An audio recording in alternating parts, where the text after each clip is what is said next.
Hey friends, welcome back to RBI studio. आज हम एक ऐसी मूवी को एक्सप्लेन करने वाले हैं जिसमें एक लड़का अपने फ्रेंड की माँ से ही प्यार कर बैठता है और उसके पास जाने के लिए और अपने ठरक मिटाने के लिए वह कई कोशिशें करता है। इस मूवी का प्लॉट इतना ज़बरदस्त है कि IMDb पर इसकी रेटिंग है 7.4 आउट ऑफ 10। और मुझे पता है कि इस स्टोरी में आप इतने खो जाओगे कि वीडियो को लाइक करना और चैनल को सब्सक्राइब करना तो भूल ही जाओगे। इसलिए चैनल को अभी सब्सक्राइब कर लो और वीडियो अगर अच्छा लगे तो अंत में इसे लाइक भी कर देना। तो चलिए देर न करते हुए बढ़ते हैं मूवी के प्लॉट एंड स्टोरी की तरफ। So let's begin the movie called in the house. तो फिल्म शुरू होती है और हमें एक स्कूल को दिखाया जाता है जो साल की शुरुआत में ही टीचर्स की एक मीटिंग रखते हैं। तभी हम एक जर्मन नाम के टीचर को देखते हैं जो यहाँ के बच्चों को लिटरेचर पढ़ाता है और उसने आज अपनी क्लास को एक असाइनमेंट दिया है जिसमें स्टूडेंट्स को लिखना है कि उन्होंने अपने लास्ट वीकेंड में क्या क्या किया। अब जर्मन बच्चों के असाइनमेंट को घर पर चेक कर रहा होता है और वहाँ पर उसकी वाइफ जेनी भी होती है जो कि नंगी दड़ंगी मूर्तियों को बेचने का बिजनेस करती है। अब जेनी बातों ही बातों में उन बच्चों के असाइनमेंट को देखती है और जर्मन से कहती है कि इन बच्चों के तो बहुत ही खराब मार्क्स हैं। जर्मन कहता है कि किस बात के दूं मैं इन बच्चों को नंबर, मैंने इनको असाइनमेंट दिया था कि तुमने अपने लास्ट वीकेंड पर क्या क्या किया है उसके बारे में साहित्यिक रूप में लिखो। तो देखो इन्होंने क्या क्या लिखा है। एक ने तो लिखा है कि मैं अपनी फैमिली के साथ मेले में गया था और वहां से एक 5 रुपए वाली पटकाने की बंदूक लेकर आया हूँ। और दूसरे ने लिखा है कि हमारे घर के पास एक आदमी कुल्फी बेचने आया था और हमने उससे कुल्फी खरीद कर खाई। तो तुम ही बताओ मैं इन चीजों पर कहाँ से नंबर दे दूं जो कि लिटरेचर के जरा भी करीब नहीं है। तभी जर्मन की नज़र एक बच्चे के असाइनमेंट पर पड़ती है जिसका नाम होता है क्लाउड। वह लिखता है कि मैथ की स्टडी करने के लिए मैं अपने फ्रेंड राफा के घर गया और मैं उसके घर में काफ़ी दिन से जाना चाहता था और कई बार मैं उसके घर को बाहर से भी देखा करता था। फिर एक दिन मैंने उसके घर में राफा की माँ को देखा जिसे देखकर मेरे शरीर में चुलबुली सी मचने लगी और मैंने प्लान बनाया कि मैं स्टडी के बहाने राफा के घर उसकी माँ के दर्शन के लिए जाऊँगा क्योंकि राफा मैथ में काफ़ी कमज़ोर है। और मैं इसी का फ़ायदा उठाकर राफा के घर पहुँच गया और मैंने घर के अंदर जाकर देखा कि उसका भी रूम वैसा ही है जैसे और कई बोरिंग बच्चों का होता है। लेकिन मुझे राफा और उसके रूम में कोई इंटरेस्ट नहीं था। मेरी उतावली नजरें तो राफा की माँ को ऐसे ढूंढ रही थी जैसे प्यासा पानी को और भूखा खाने को ढूंढता हो। फिर मैंने राफा को एक हार्ड सा सवाल दे दिया जिसमें वह उलझा रहे और मैं कोको कोला पीने के बहाने उसके घर को एक्सप्लोर करने लगा। तभी मुझे अचानक से एक ऐसी महक आई जो मुझे अपनी ओर खींचने लगी और वह महक किसी मिडिल क्लास लेडीज परफ्यूम की थी। मैंने इस महक को फॉलो किया और एक रूम में जाकर देखा कि वहां पर राफा की माँ थी और मैं उन्हें तब तक देखता रहा जब तक कि उन्होंने अपनी नजरें नहीं उठाई जो कि बिल्कुल सोफे के कलर की थी। मैंने उनसे बात करने के लिए उनसे पूछा कि बाथरूम कहाँ है। तो उन्होंने मुझे बाथरूम का रास्ता दिखाया और कहा कि तुम इसे अपना ही घर समझो और वापस आकर सोफे पर बैठ गई। और अब मैं वापस राफा के रूम में गया और उस क्वेश्चन को सॉल्व कराया जो मुझे मालूम था कि राफा सॉल्व नहीं कर पाएगा। और मैंने उससे कहा कि तुम तो मैथ में काफ़ी कमज़ोर हो, तुम्हें तो रोज़ ट्यूशन देना पड़ेगा। मैंने उससे ऐसा इसलिए कहा क्योंकि मुझे अब इस घर में रोज़ आना था। और पेज के लास्ट में लिखा था कहानी अभी जारी है। अब यह सब पढ़कर जर्मन चौंक जाता है और अपनी वाइफ से कहता है कि वाह क्या बात है, इस उम्र में इस बच्चे ने कितने खूबसूरत शब्दों का प्रयोग किया है। लेकिन यहाँ पर जर्मन इस बच्चे क्लाउड के खूबसूरत शब्दों और साहित्यिक भाषा को देखता है लेकिन उसके इरादों को नहीं देख पाता। और हम व्यूवर्स तो अच्छी तरह से समझते हैं कि आखिर वह राफा की माँ के साथ करना क्या चाहता है। अब यहाँ पर हम व्यूवर्स के लिए भी एक सवाल बनता है कि अगर क्लाउड राफा की माँ के साथ गुत्थम गुत्था करना चाहता है तो वह इस बात को अपने टीचर जर्मन को क्यों लिख कर देता है। वह चुपचाप भी यह काम कर सकता है लेकिन यह हमें आगे पता चलेगा कि आखिर वह ऐसा करता क्यों है। फिर अगली सुबह दिखाया जाता है कि क्लास खत्म हो जाने के बाद जर्मन उस बच्चे क्लाउड को रोक लेता है और उसे कहता है कि तुमने यह सब लिखा तो काफ़ी अच्छा है लेकिन यह सब अगर राफा ने पढ़ लिया कि तुम उसकी माँ को किस तरीके से देखते हो तो वह तुम्हारी जान ले लेगा। और यदि यह सब स्कूल के डायरेक्टर ने पढ़ लिया तो क्या होगा। तो इस पर क्लाउड जवाब देता है कि यह सब मैंने आपके लिए लिखा है, डायरेक्टर के लिए नहीं। और जर्मन को एक और असाइनमेंट देकर वहाँ से चला जाता है। जर्मन अपनी वाइफ को बताता है कि क्लाउड ने फिर से एक और असाइनमेंट दिया है। तो उसकी वाइफ कहती है कि चलो पढ़ते हैं कि आखिर उसने इस बार क्या लिखा है।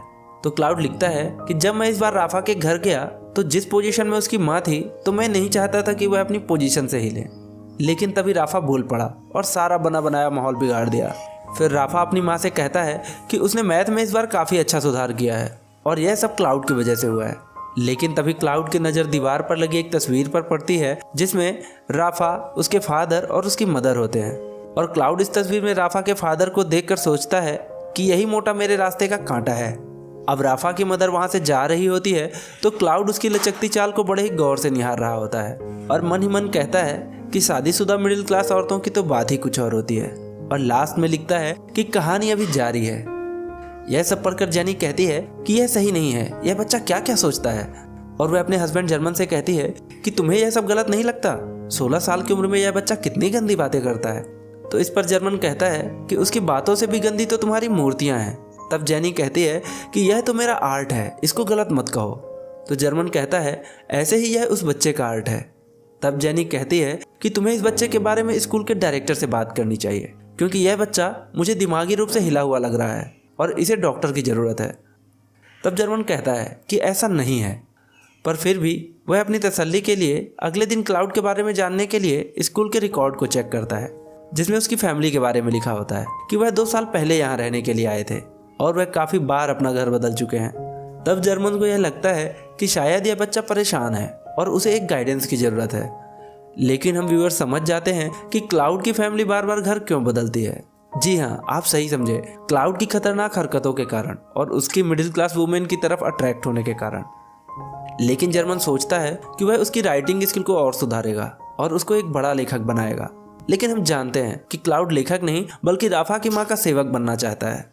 अब जर्मन क्लाउड को कुछ बुक्स देता है, लेकिन क्लाउड जर्मन को फिर से एक असाइनमेंट देता है जिसमें लिखा होता है कि मैं फिर से राफा के घर गया और इस बार राफा के फादर भी घर पर ही थे और फिर अचानक राफा की मदर वहाँ पर आई और वह आकर मेरे बराबर में सोफे पर बैठ गई। इससे मुझे जिस खुशी का एहसास हुआ वो मैं ही समझ सकता हूँ। लेकिन अचानक से राफा के फादर का एक फ़ोन आता है और वो उठकर वहाँ से चले जाते हैं। तो मैंने तुरंत सोच लिया कि इस तरीके का फ़ोन आना और राफा के फादर का उठकर यहाँ से जाना यही सही समय है जो मुझे राफा की मदर के और करीब ला सकता है। और तो और मैं तो इमेजिन भी कर चुका हूँ कि इस फ़ोन को लेकर राफा के फादर की लड़ाई राफा की मदर से ज़रूर होगी और राफा की मदर मेरे शिकंजे में होगी। और लास्ट में लिखता है कि कहानी अभी जारी है। जर्मन इस असाइनमेंट को पढ़ता है और क्लाउड से कहता है कि तुम्हारा लिखने का तरीका तो बहुत अच्छा है, लेकिन तुम इतना अजीब क्यों लिखते हो। तो क्लाउड जर्मन से पूछता है कि तुम मेरी इतनी हेल्प क्यों कर रहे हो। तो जर्मन कहता है कि मुझे तुम्हारे लिखने का तरीका बहुत पसंद है और मैं तुम्हें एक अच्छा लेखक बनाना चाहता हूँ। अब जर्मन इस असाइनमेंट को फिर से अपनी वाइफ को पढ़वाता है और इसको पढ़ने के बाद जेनी कहती है कि मैं तुम्हारी इस बात को मानती हूँ कि यह लड़का राइटिंग स्किल में गॉड गिफ्टेड है, लेकिन यह हवस में भी गॉड गिफ्टेड नजर आता है और मुझे यह नहीं लगता कि तुम उसे लिटरेचर पढ़ा रहे हो, बल्कि वह तुम्हें लिटरेचर पढ़ा रहा है और साथ में मुझे भी। और अब क्लाउड जर्मन को फिर से एक असाइनमेंट देता है जिसमें लिखा होता है कि मैंने राफा को फिर से मैथ के एक क्वेश्चन में उलझा दिया और चुपचाप दबे पांव से राफा की मदर के रूम के बाहर से सुना कि दोनों हस्बैंड वाइफ आपस में किसी बात को लेकर बहस कर रहे हैं। और यहाँ मुझे बहुत पॉजिटिव वाइब्स आ रही हैं कि चलो किसी चीज़ की शुरुआत तो हुई जो यह दोनों आपस में बहस कर रहे हैं और अब यह बहस आगे जाकर झगड़े में बदल जाएगी और यह झगड़ा फेयर में बदल जाएगा और राफा की मदर मेरे चंगुल में आ जाएगी। लेकिन अचानक से राफा की मदर रूम के बाहर आ जाती है तो क्लाउड पास में लगी पेंटिंग को देखने लगता है और अब राफा की मदर समझ जाती है कि यह लड़का हमारी बातें सुन रहा था। और राफा की मदर अपने हस्बैंड से कहती है कि अब हमें राफा के लिए कोई मैथ का अच्छा टीचर रखना होगा, क्योंकि मुझे इस लड़के क्लाउड की नज़र ठीक नहीं लगती। और यह बात भी रूम के बाहर खड़ा क्लाउड सुन लेता है और यह सब सुनकर वह समझ जाता है कि अब यह मुझे अपने घर में नहीं आने देंगे, इसलिए वह काफ़ी परेशान हो जाता है। उसका कहीं भी मन नहीं लग रहा होता और वह सोचता है कि इसके लिए भी कुछ प्लान बनाना होगा। और वह लास्ट में लिखता है कि कहानी अभी जारी है। यह सब पढ़कर जर्मन की वाइफ कहती है कि यह सही नहीं है और यह क्लाउड कहीं सच में राफा के मदर को न पिघला दे। तो जर्मन कहता है कि ऐसा नहीं होगा, यह नॉर्मल बात है और इस एज के बच्चों में यह फ्रीक्वेंसी होती है कि वह शादीशुदा औरतों की तरफ ज़्यादा अट्रैक्ट होते हैं। जर्मन की यह बात सुनकर तो जेनी का भी मूड बनने लगता है और वह जर्मन के करीब आकर उसे किस करने लगती है। लेकिन जर्मन उसे कहता है, ये बावड़ी चुपचाप सो जा और मुझे पढ़ने दे। फिर अगली सुबह जर्मन क्लाउड से कहता है कि तुम्हें अपने लिखने का यह तरीका बदलना होगा। तुम लिखते तो अच्छा हो, लेकिन तुम्हारा टॉपिक बहुत गलत है और कहीं अगर डायरेक्टर ने यह सब पढ़ लिया तो मुझे तो ज़मीन में ही गाड़ देगा और तुम्हें हवा में उछाल देगा। तो इस पर क्लाउड जर्मन से कहता है, अब तो वैसे भी मैं लिखना छोड़ दूंगा। तो जर्मन तुरंत पूछता है, क्यों, क्या हुआ। तो क्लाउड बताता है कि राफा की मदर नया टीचर रखने के लिए बोल रही हैं और अब वह मुझे अपने घर नहीं आने देंगे। और फिर कहता है कि अगर तुम चाहते हो कि मैं लिखता रहूं तो तुम्हें राफा के लिए मैथ का पेपर चुरा कर लाना होगा, क्योंकि अगर मैं राफा को पेपर दे दूंगा तो वह एग्जाम में अच्छे मार्क्स लाएगा और उसके पेरेंट्स राफा के लिए नया टीचर नहीं ढूंढेंगे और मैं राफा के घर रेगुलर जाता रहूंगा। तो इस पर जर्मन कहता है कि मैं तुम्हारे लिए चोरी नहीं करूंगा, और अगर वह तुम्हें अपने घर पर नहीं आने देंगे तो कोई बात नहीं, तुम इमेजिन करके भी लिख सकते हो। तो क्लाउड कहता है मैं उनको देखे बिना नहीं लिख सकता, तुम्हें तो पेपर लाना ही होगा। लेकिन जर्मन मना कर देता है और उसे वहां से जाने के लिए कहता है। अब यहाँ जर्मन एक और तो क्लाउड को पेपर देने से मना कर देता है, लेकिन हम देखते हैं कि वह मैथ वाले टीचर के पास जाता है और उसको पटाने की कोशिश करता है। लेकिन जर्मन उसका हथौड़े जैसा मुंह देखकर ज्यादा कुछ नहीं कह पाता। और फिर अगले दिन जर्मन जब क्लाउड को रोकता है तो वह मना कर देता है कि अब मैं नहीं लिखूंगा क्योंकि तुम मैथ का पेपर नहीं लेकर आए हो। तो बेचारा जर्मन अब एक प्लान बनाता है और वह स्कूल खत्म होने के बाद भी घर नहीं जाता। और जब सभी टीचर अपने घर चले जाते हैं तो वह तुरंत स्टाफ रूम से मैथ का पेपर चुरा लेता है और क्लाउड को ला कर देता है। और क्लाउड यह पेपर राफा को दे देता है और जिस सब्जेक्ट में राफा को कुछ भी नहीं आता था उसमें भी वह काफी अच्छे नंबर लाया है। लेकिन राफा को यह नहीं पता होता कि आखिर मैथ के पेपर के बदले क्या दाव पर लग चुका है। वहीं दूसरी तरफ राफा के पेरेंट्स यह देख काफी खुश होते हैं और कहते हैं कि यह सब क्लाउड की वजह से हुआ है, उसने ही राफा को अच्छे से पढ़ाया। और वह कहते हैं कि आगे भी क्लाउड ही राफा को मैथ का ट्यूशन देगा। और जैसे ही यह बात क्लाउड सुनता है उसकी खट्टी डकारें मीठी डकार में बदल जाती हैं। और अब हम आगे देखते हैं कि राफा क्लाउड से कहता है कि यह पेपर तुमने जर्मन से लिया है ना, लेकिन तुम्हें उससे दूर रहना चाहिए क्योंकि उसकी वाइफ नंगी धड़ंगी मूर्तियों का व्यापार करती है।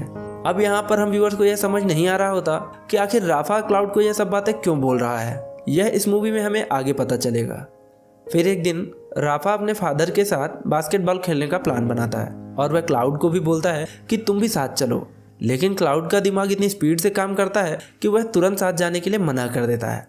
और वह सोचता है कि जब यह दोनों बाहर जाएंगे तो राफा की मदर घर पर अकेली होंगी और यही सही टाइम होगा जब मैं उसके साथ गपागप कर डालूंगा।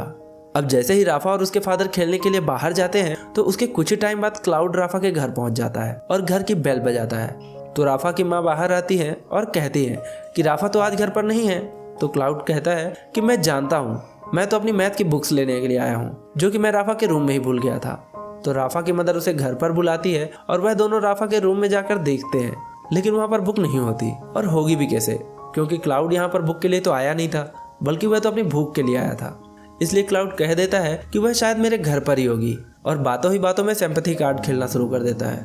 और राफा की मदर से कहता है कि आपके जैसी इयररिंग्स मेरी माँ भी पहना करती थी, मगर अब वह हमें छोड़कर चली गई है। और यह सुनकर राफा की मदर को क्लाउड पर तरस आने लगता है और वह दोनों कोक पीते हुए आपस में अच्छी अच्छी बातें करने लगते हैं, जिसे देख लगता है कि अब क्लाउड राफा की मदर के काफी करीब आ गया है। लेकिन हम व्यूअर्स जानते हैं कि इन कामों में थोड़ा समय लगता है, मतलब एकदम से कुछ नहीं होता।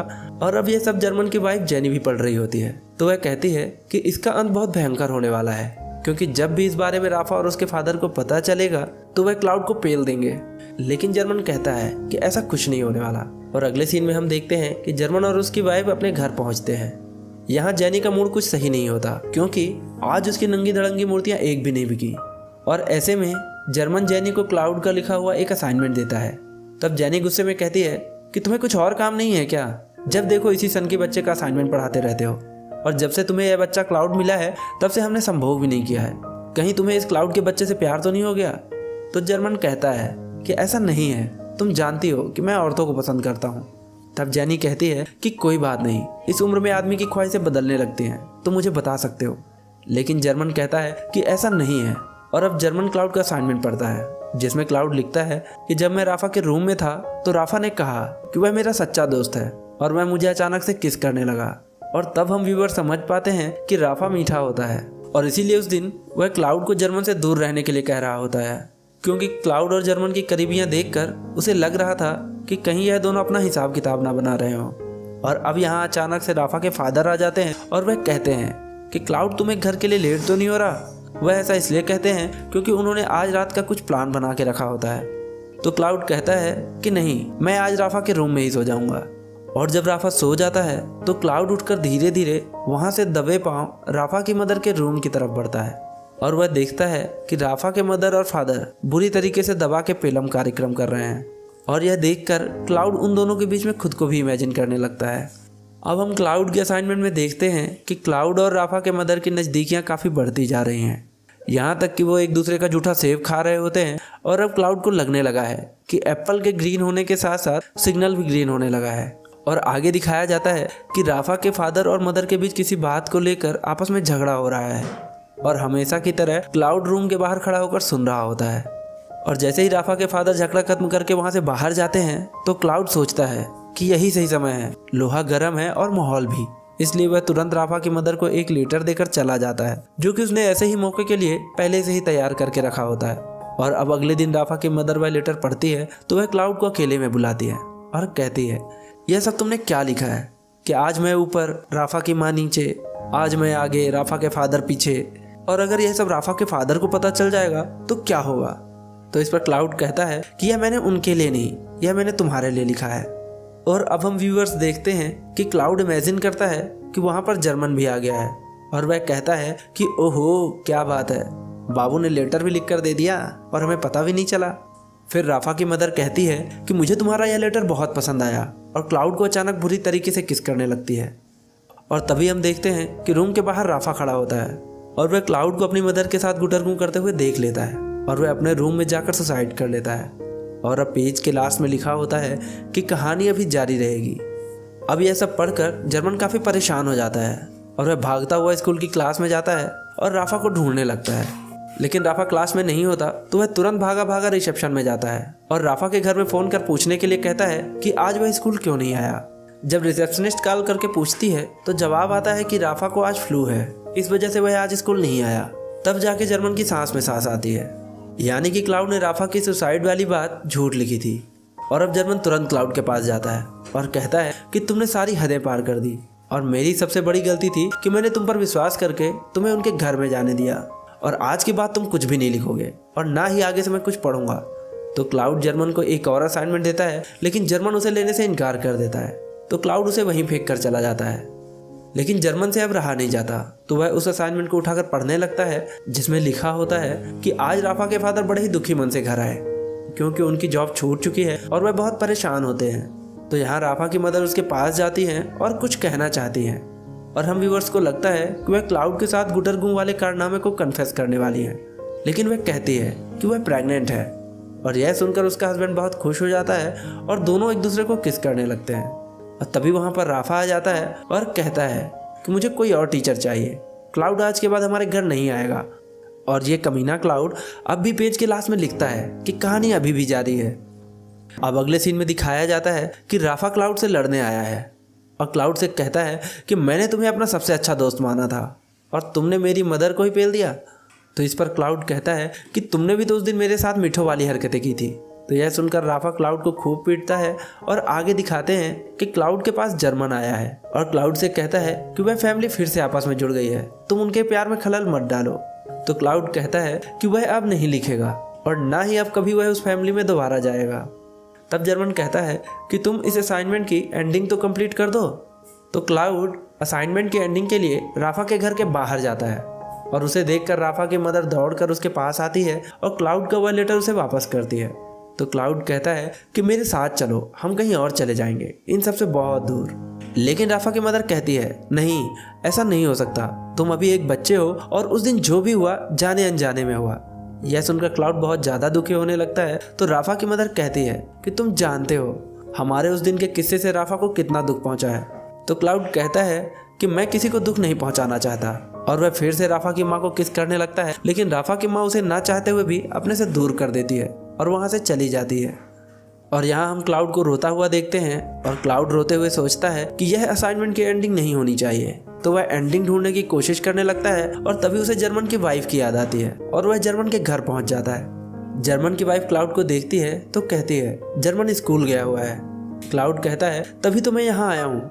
जर्मन की वाइफ उसे अंदर बुलाती है और अब दोनों साथ में बैठकर बातें करने लगते हैं। और यहाँ क्लाउड जर्मन की वाइफ जेनी की खूबसूरती को देखकर सोचता है कि यह भी बुरी नहीं है और कहता है कि तुमने और जर्मन ने अभी तक बच्चे पैदा क्यों नहीं किए। तो इस पर जेनी कहती है कि हमने कभी इस बारे में सोचा ही नहीं। तो क्लाउड कहता है मुझे तो जर्मन ने यह बताया कि तुम एक बांझ हो और वह मुझे गोद लेने के लिए बोल रहे हैं।